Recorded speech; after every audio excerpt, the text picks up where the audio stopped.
Sagittarius rising. How you doing, Sag? This is your reading for the Leo full moon that's happening on the 12th of January 2025. My name's Chloe. I work with card divination, astrology, and as you just heard, and as you can see, I channel multi-dimensional energies through my body, both in the form of physical and vocal light language, and all of this brings in healing, attunement, and activation codes to the messages that want to come through. Right, okay, so Sag, before I get into this, let's do a little bit of housekeeping. Up until the end of the 12th of February, all private readings are currently 50% off. The code is Luna50. I've put it in the description box. You add that to the cart at checkout on my website, or if you want to pay by PayPal, email me directly for that one. It's all in celebration of the Lunar New Year. I've also set up a new YouTube channel. It's called Quantum Vibe Tarot. Its link is in the description box, as well as linked into this channel as well. It's more shorter videos, it's more transmissions and activation codes rather than fixed in the astrology of it all. I'm on camera, I do a lot more channeling, I use a lot more decks very quickly, and as I said, they're shorter transmissions. The last video that I've done is for the Pisces North Node, to help us access the most integrated and expansive intention of that transit. So if you feel so inclined, go check it out. I'm having a lot of fun over there. Now, my loves, I read for the rising signs. So for those of you who do not have Sagittarius in the first house, look to the house it does fall in, look to the themes of that house, and you want to apply those themes along with all the other meaning you've got going on in the sign of Sagittarius to the messages that come through, because it will be as if that Sagittarius energy, wherever it falls in the natal chart, has now energetically moved to the first house. So the astrology for the rising sign will always still link in. You've just got to add on your own natal chart meaning on top of it. For example, I have Sagittarius in the 5th house with Uranus. So I'd apply the themes of the 5th and the meaning of Uranus to what comes through in this reading.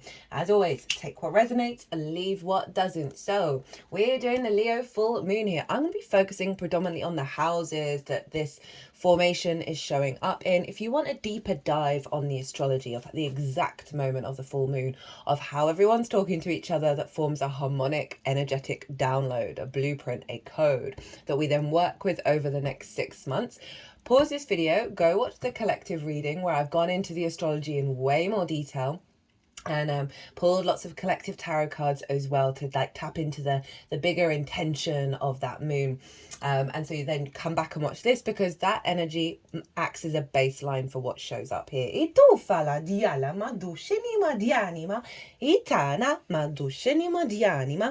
So I'm going to be shuffling a little differently than I usually do. Usually I shuffle to get jumpers. And at the moment, I'm trying out new things in terms of intuition, in terms of realizing that everything that we do is an act of divination, is an act of connection to source. So I've just been mentioning it just because you might want to try it out. Jupiter's now direct in Gemini. It's about trying new ways of gaining wisdom. And so I'm doing something that I'm very unfamiliar with to see what comes through and learning to trust it, where it's all about building trust here. The source is with us in every little thing, in every tiny little atom and subcork. So I'm going to shuffle while I'm talking about the astrology, and at the end of that I'm going to cut the deck 3 times and we're going to get cards for the 3 different piles. The first pile is, so we're dealing with a full moon. So let me actually talk about the themes of the house. This is showing up first. We're dealing with a full moon that does represent an element of completion. But with that completion comes another download. And that's what we work with till the Leo new moon next year. So if you're watching after the event, you're not missing out on any of this energy. So where is this happening for you, my lovely Sagittarius risings? It's happening in a fellow fire sign. So it's very supportive, very harmonious, and it's up in your 9th house, right, of your perspective. The house of the gods, right? This is your morals, your ethics, your philosophies, your connection to book religion, source, nature, science, whatever matrix is. Oh, what have we got? So I've been noticing that quite a lot of cards come out during the sort of the pre-shuffle. Just got the Tower and the 3 of Pentacles and the Eight of Pentacles. So the Three of Pentacles was in reverse. So it's you releasing blockages around mastering of your own perspective. And this is what you've been doing, because this feels like what comes through when I'm doing this is the lead up to this. And then the Eight of Pentacles is stepping up to the plate with that one. And putting it into practice. So it is all about perspective. It's about mastering of something, right? It's about sharing perspectives and broadening our perspectives. And so over the last 6 months since the Leo new moon, this full moon can help release distorted perspectives that stop your heart from truly flourishing, right? So pile 1 is what shadow aspect that you've been working on over the last 6 months is coming to a close. That's going to be one of the cards. The other card is what is the integrated expansive work that you've been doing over the last 6 months. And obviously these are two sides of the same coin that is being closed out, but it's integrated within you, right? So a full moon in the 9th, right? Big intuitive understanding of how you navigate the world, the universe, your sense of perspectives, right? As I said, big heart opening, letting go of distortions and perspectives that have blocked your heart, have blocked you from truly connecting to the truth of your perspectives and not the conditioning. Got the Six of Pentacles, as I was saying, that's going beyond a scarcity mindset, right? Going beyond feeling left out in the cold, right? So you've been navigating and rebalancing and connecting back to you, rather than looking at the conflict and the scarcity that's going on in the world and thinking that is the only perspective that we can have right now. Got the Seven of Wands as I say that, and for me, even a person's on the higher ground, they don't know their own value, right? They see the world as competition, that they got to do battle, so we're releasing that. Ten of Cups. Lol. But as I said, like letting go of the collective perspective, letting go of taking everything as read and not figuring out what's true to you. Feeling good about your perspective, feeling the full moon is going to bring in an activation of your intuition, being able to guide you in terms of your perspectives, that fulfills your needs, that gives you nourishment, because those are other themes of the moon.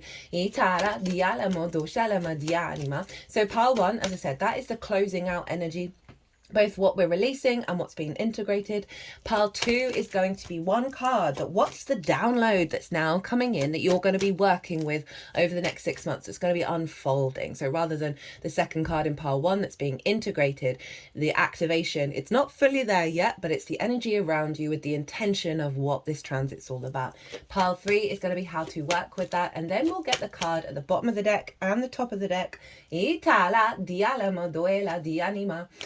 Got the Lovers card, as I was talking about that. This is being able to make right decisions that serve your journey, so your perspective, and make decisions based on that strong foundation. So we'll get the card at the bottom, which will represent the root energy of the download, and the crown of the card at the top, which represents the crown. We'll also get 2 cards from 2 different oracle decks at the end of the reading. So that's the that's the moon going on in your 9th house of an illumination of perspectives. The sun is over in Aquarius, in the 3rd house, the house of the goddess, how we find meaning in the day-to-day. It's where we bring those big picture ideas from the 9th into our day-to-day. It's our local community, the things we do on a day-to-day basis, learning new things, short distance trips, siblings. What else is it? It's your environmental frequency and the lens in which you communicate through. So we've had a lot of transits going through Aquarius. The sun is there, Mercury is there, Venus was there a while back. And I love the sun in the 3rd with Mercury, right? We've just had the Mercury Kazemi today, which is Sunday the 9th, I believe. Before it's, Mercury's going to retrograde in Aries and back into Pisces. That the sun and Mercury hanging out together with this full moon is real clarity of the divine inspiration of how you apply those big picture perspectives into your day-to-day, how you find that meaning and elevation and the clarity in the way that you're perceiving the world, communicating with the world, communicating with yourself and with others. Now the sun often highlights the work that we've done with the moon over in the 9th. So this could be you talking about these perspectives that you've been integrating with other people, and they recognize that, they see the value in it, you understand the value because you're seeing more and more meaning in your day-to-day.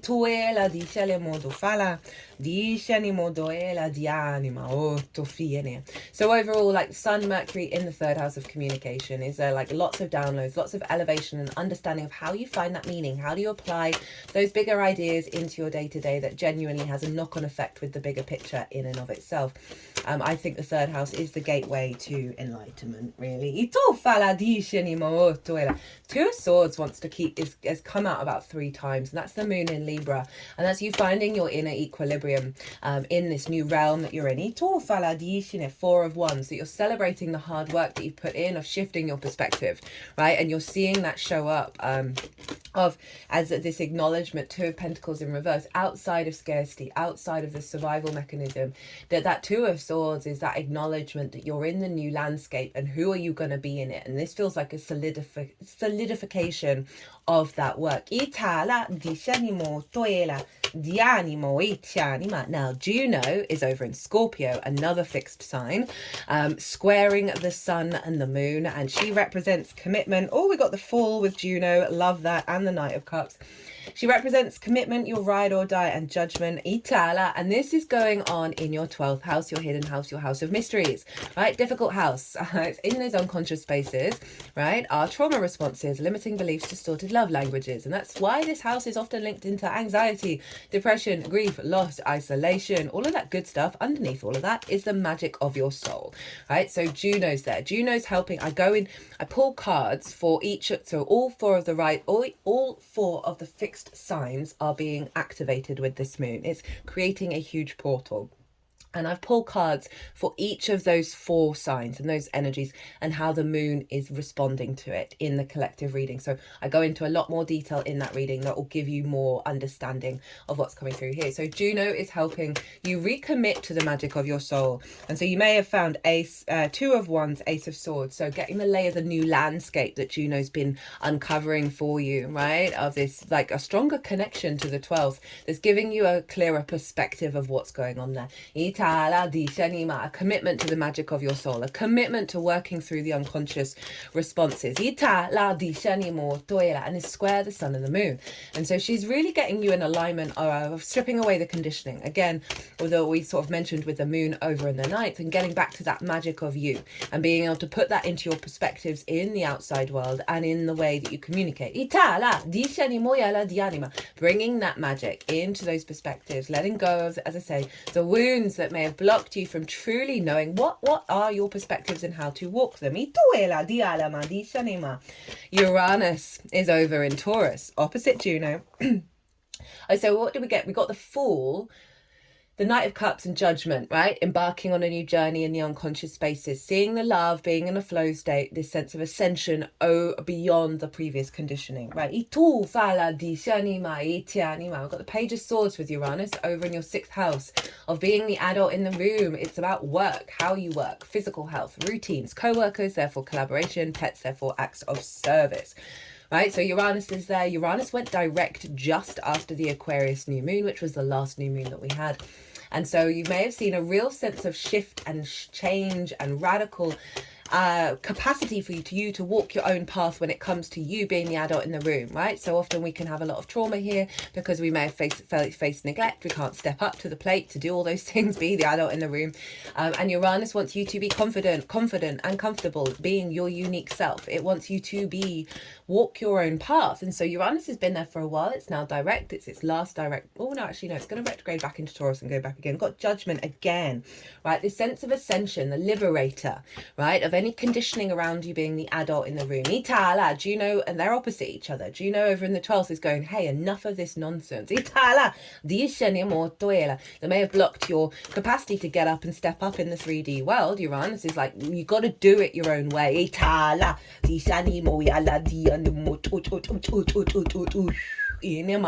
So all 4 of these signs are all square each other or opposing each other. Oppositions and squares are ruled by Saturn and Mars respectively, right? They are hard aspects, but they are aspects that we use to build in the world. This is called a grand fixed cross. Now, whenever we have a grand cross, And this time it's fixed in nature. It can feel like we're being pulled in all 4 directions, right? We can get lost in it all. What we really want to get to is in the center, in the eye of the storm. So if you are feeling over the next 6 months you're being pulled in all these directions, right? Your perspectives, work, mental health, being in retreat, what do your perspectives even mean to you? How do you share them? How do you communicate them? Oh, is there social anxiety? Did it work? Do the co-workers appreciate my perspective? That kind of stuff. You want to center yourself as much as you can, right? If you're feeling overstimulated, got 6 of Pentacles again, right? Rebalancing yourself back into your inner equilibrium, clearing out the clutter of the mind. Maybe a little bit of breath work, a little bit of meditation, whatever it is that helps calm you down, calm down your nervous system, and then set the intention to be open to whatever house wants to come forward first, right? Because then you then follow that thread, and then the more that you put that into practice, the more you'll be in a flow state of weaving these 4 houses together rather than them all clamoring for you at once. And that turns the ground fixed cross into a generator of energy, a powerhouse of you being able to communicate and understand your perspectives from the magic of your soul and implement it in the way that you work.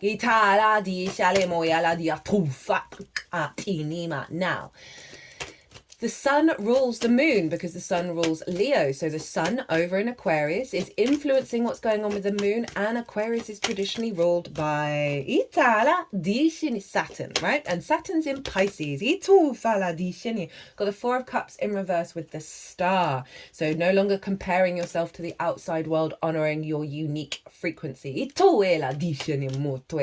And Saturn is in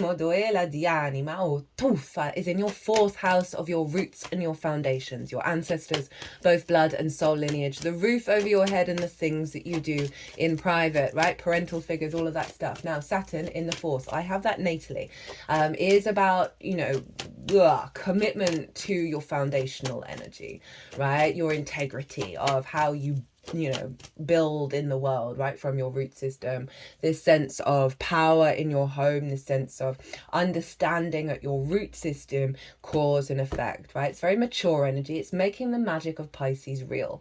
It's getting us into our own authority when it comes to connecting with the unconditional love of source via Pisces. It can mean a lot of responsibility at home. This may be around with parental figures, or you just wanting to level up your maturity when it comes to the home space. 9 of Cups as I say that. So the Saturn is influencing Aquarius, and Saturn wants you to have strong root system. Without a strong root system, we can't grow properly, right? And Saturn knocks away certain foundations that aren't going to serve you for the long term. And so it's really getting you to commit to how you expand and grow from your understanding of self in this incarnation, that's then infusing into the sun of the way that you find meaning and the way that you connect to things. So it's really giving you a solidity in the 3D of your capacity to build and expand based on your root system and not anybody else's, right? Speaking of which, it's the biggest house in tarot. And really coming into balance of letting go of trauma from the ancestors, trauma from the parental figures, making peace with it, finding the abundance in it, and reconnecting back to yourself and being present in the moment and feeling safe and secure. So Saturn's influencing that sun, that's then influencing the moon around your perspective. So any blockages from the ancestors and the parental figures, Saturn's going to be helping knock down those foundations in order for you to be free. Knight of Cups again, that's twice now, of going with the flow, following the love. Leo rules the heart. Now, Jupiter traditionally rules Pisces, and Jupiter's over in Gemini, the house of the other, one-on-one important relationships in your life, business partner, friends, clients, romantic relationships that are more committed, your relationship with source. Jupiter is also now direct, right? So you're getting more wisdom, more expansion, more understanding, more playfulness, more curiosity in the way that you feel confident with the other feeling you, bigger connection to source and the wisdom coming in that way. It's influencing your 4th house, right? So often we learn our love languages from our parental figures. Whoa, yep. We got the 10 of Swords, the Lovers in reverse, and the 6 of Swords. So letting go of limiting beliefs from the parental figures, from the unconscious realms that have influence how you show up, how the other shows up for you, right? And so Jupiter's saying, hey, no, we're integrating this and we're expanding beyond that. I feel like there's a lot of clearing of conditioning going on here in this reading. And Mercury rules Gemini, and Mercury's over in your third house. So this is healthier conversations, healthier understandings of your reality and how you're collecting information, communicating it and perceiving things. So you may be able to perceive those distorted love languages now more than, and you're like, oh, hard no, right? It took me ages to realize that every significant love relationship in my life, it wasn't, they didn't look like my father, right? And I was like, oh, my father had no influence. He was pretty absent for most of my life. And then I realized, oh, no. It wasn't that long ago that I realized this, probably maybe what's the year? Maybe a decade ago. Of no, they would, all those relationships were just recreating my relationship with my father, right? The dynamic of it rather than the physical attributes. Got the Page of Swords as I'm talking about that. That also came out before, I can't remember when, I'm so sorry. Of being able to look at the past really objectively, be present in the moment with the intention of moving forwards. And that's kind of summing up what that Mercury Jupiter is doing. Is like, no more, no more of these old habits, and let's be free. Right, 1, 2, 3. Let's cut the deck and roll. Itala, disciale motoela, di anima, do finima, disciale mo, do shinima. Etani, what you guys doing? Itala, disciale moela, di shinima, di shinimo toela, di shanimoela. Okay, they're being a bit Itala, di anima. Okay, I've got really learned to trust all of this. Ina, di shanimo do, oop. Oh, by the way, yeah, these oracle cards, which are always the last, I always pull them before doing any transit. It'll be the last reading that I do, but there's a real like line in these cards where it's really acknowledging the phenomenal work that we've all been doing, and like it's been pretty big recalibrations, and a higher, clearer frequency is coming through. That's all those fixed signs there. As I say, they're creating a portal. So we have Itala. So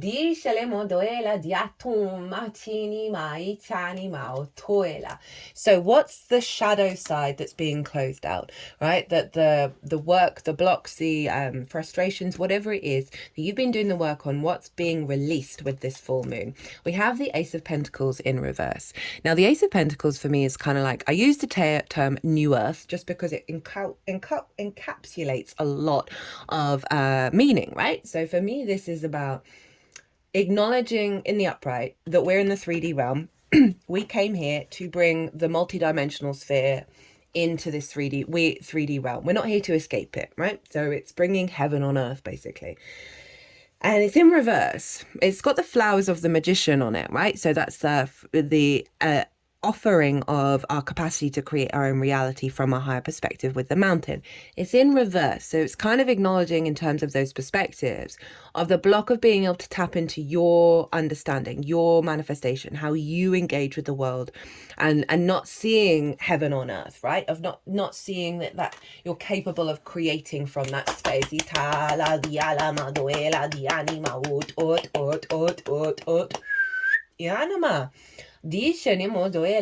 Now that's closing out, right? That's that you've worked through that block of, and it's so natural with the 9th house. As I said, the outside world, all of that chaos that's going on can really block this. So I'm not surprised that that's been a path that you've been working on. What's now being integrated, right? That is, you've done this, and this is now being integrated. We've got the 8 of Pentacles. I think that showed up at some point in the pre-shuffle. And this for me is the whistle while you work card. Step up to your own incarnation. Do the damn thing. Refine your sense of well, in this case, it's perspective in the 3D world, of putting that into practice, connecting to that higher mastery energy, and really doing the refinement to get rid of the block and have that sense of strength within yourself to not only have the perspective, but put it into the 3D world. Now the download. Shut up. This card has been showing up for everybody. 10 of Wands in reverse. Powerful for the 9th. Right, this is the burden, Atlas with the world on its shoulders, the beast of burden, all the weight, all the responsibility, all the jobs, all the pressure, all by yourself, and carrying that load, right? This figure, there's nothing wrong with having lots to do, but this figure is hunched over. They cannot even see that there isn't a cloud in the sky. It's a beautiful day, right? So this is that heaviness that is in our instincts, that it's always going to be this struggle. It's always going to be the challenge and the hard work and all of that. And it's coming in reverse around your perspective, this lightness of being, this release of quite a karmic density around the 3D world, around how we incarnate and what we do and all the suffering. And with Saturn over in your 4th, influencing how you find meaning in your day-to-day, Aquarius, it's influencing the perspectives, that release from the ancestors, because so many of them would have lived a life like this. We've lived lives like that. A lot of my life's felt like this. It's when I've let go of that, the expectation, it will always be so, the perspective, and learn to trust a little bit, then I don't know, my whole reality is completely dissolving thanks to the North Node in Pisces and the Virgo South Node. I am here for this, for the 9th house. And you put in the work. You put in the work to get to here. Right, how to amplify and how to work with this download. Now this card, I'm getting the feeling, wants to be upside down, in reverse, and in the upright, right? In the reverse, this is...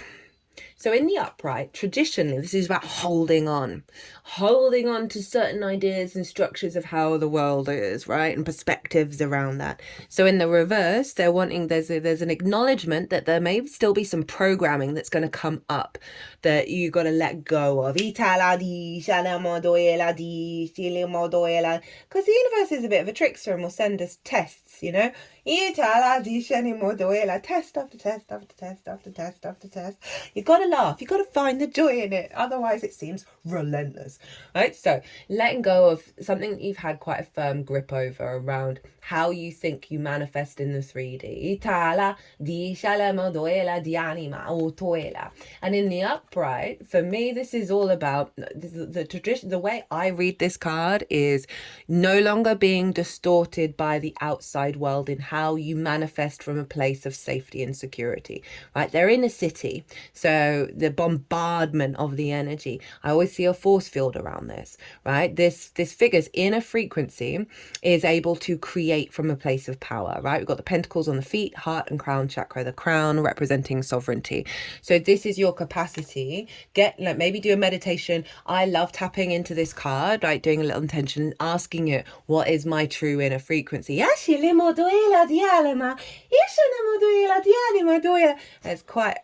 quite funny when I'm in a foul mood and this frequency comes through, and you just think about how all the guides and all our higher selves are literally like, we just want you to have fun, we just want you to find the joy in life, right?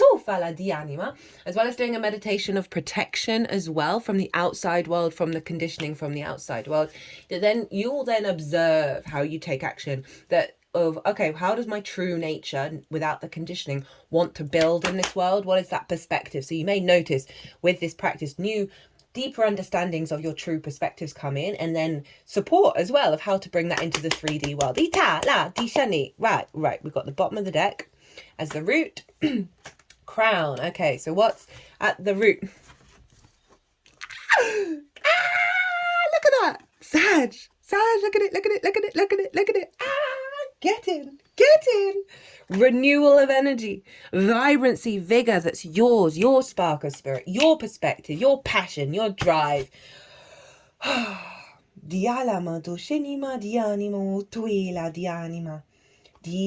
then we've got the 8 of Cups in reverse. Now, the 8 of Cups is all about moving away from unconscious responses to get a higher perspective. Now, I feel like there's an element of this being in the upright in the next 6 months, right, to get to that. So I want you to observe. Remember Juno over in your 12th, getting you to recommit to the truth of your unconscious spaces, not the conditioning that feels very comfortable.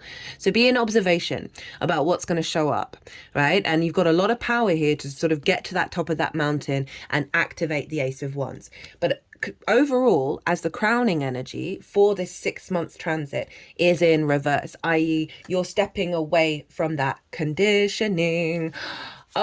Sag, very clear reading. You got Pentacles, fire and water. So your capacity to bring this, don't think I've seen that card for a very long time. Get rid of all the conditioning in the 3D world and activate your fire. Fire. Right, so 2 oracle decks. The first one that I've already shuffled is, I decided to use this deck because of what this portal feels. It doesn't feel like crazy. It doesn't feel like it, I don't know, it just feels very like it is what it is. This is what's happening, rather than ta-da, big deal. It just like, it's a big deal, but it's like, it's just a thing that is happening. So I'm pulling a card. I've already pulled it in terms of what is this portal that is being activated for you, Sag. And then we're going to get some support from Rainbow Brainskull, which for me is very much a scorpionic deck. It happens to have a skull on it, so it's very appropriate.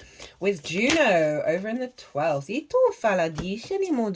Right, let's see what's going on.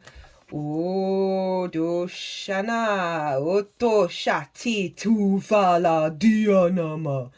Sorry, my energies are tapping into this card. Ishalama Doela Dianamo Dufala Etoenama Dufi.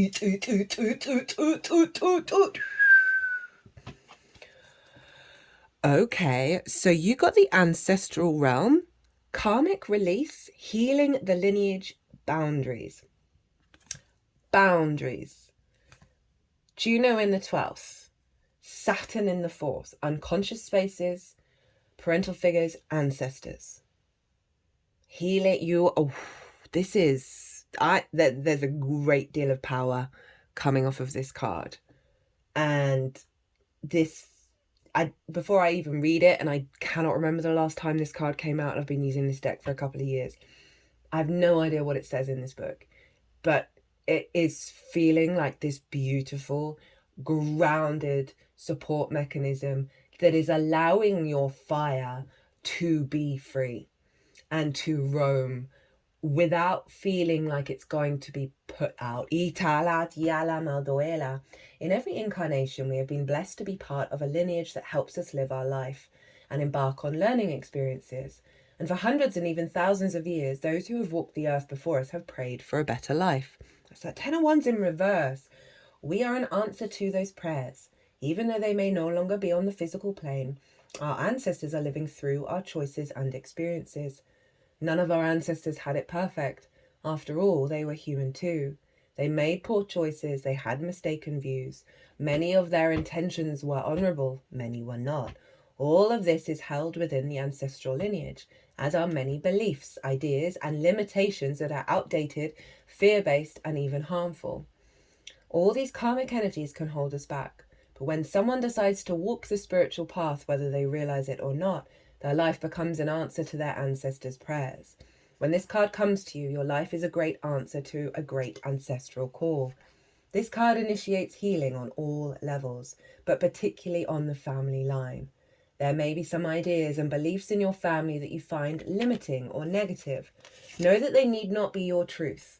You have the opportunity to go beyond the challenging energies of your family lineage.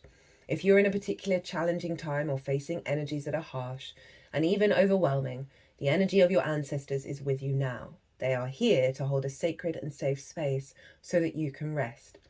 Your ancestors are surrounding you now.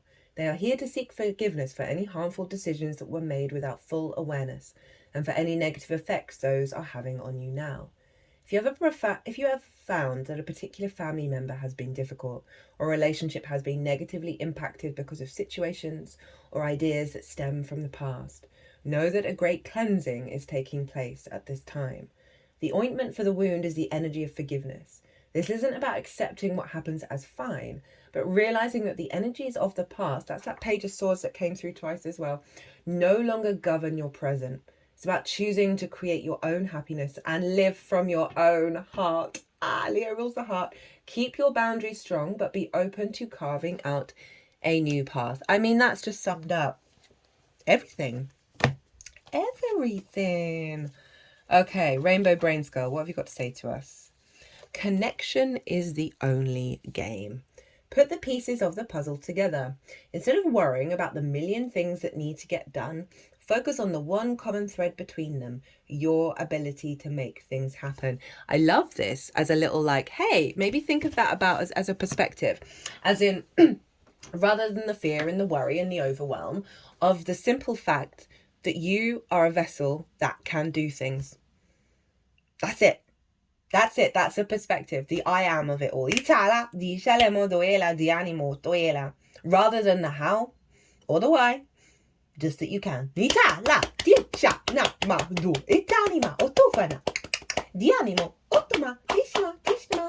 Right, I'm going to cut the oracle decks.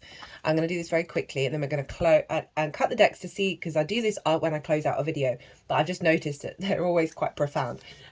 If it was me and I had all the time in the world, I would do 3 million hours of astrology and tarot all the time, just constantly, because I love it. Right, you're never more than half a step away from being back in the flow, right? So there's this acknowledgement of show up, you can do things, and that this is like, don't worry about this activation disappearing. And that even when you're stepping away, it's always helping you learn how to come back to the flow again. And that's that true flow of you. And that just feels really nice and reassuring of what's going to unfold over the next 6 months. There may be moments where you're feeling the weight of the healing process that's happening. That might mean that certain things to do with this card are going to get loud in your life, right? Know that you're always half a step away from flow, and know whatever's coming to the surface. Didn't I say DNA? Did I say DNA activations come in for you?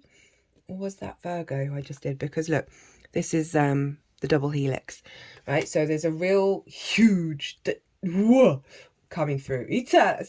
Lemurian seed codes, embracing sensitivity, uniqueness, living with grace.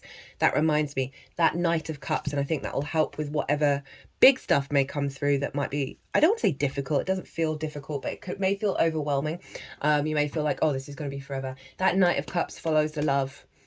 Right, it's really like just in alignment with love, and its movements and actions follow love. So it's about something about practicing bringing that into your being. You may have been jaded, you may have had your walls up because of that, like if you've been that in the past and it's not worked out. This is about you getting back to yourself and how you put it into practice. And I feel like moving with that Knight of Cups is really going to bring in an even stronger activation of the release that's happening here with that 10 of Wands. Right, my lovely Sagittarius, I'm going to leave you there. I hope you enjoyed this reading. Don't forget, half price off all private readings up until the end of the 12th of February. If you like this video, hit that like button, subscribe, hello, leave me a comment. I love it. But other than that, Sagittarius, whoa, like, this is the most powerful reading I've done so far.